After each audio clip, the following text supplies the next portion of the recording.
அதாவது விஜய் கட்சி வந்து 80 இடங்கள் அதிமுகவோட சேர்ந்து கூட்டணி அமைக்கிறதா நேற்று ஒரு பிரபல நாளிதழில செய்தி வந்தது. யார் அப்படி செய்தி சொன்னது?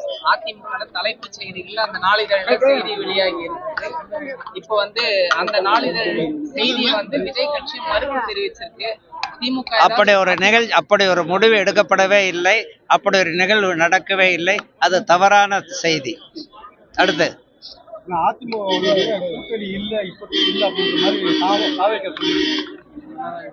அதிமுக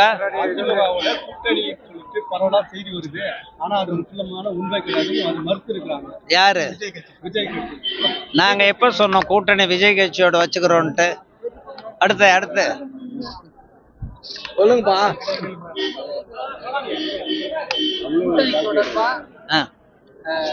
கூட்டணி பற்றி எதுவாக இருந்தாலும் கட்சி முடிவெடுக்கும்.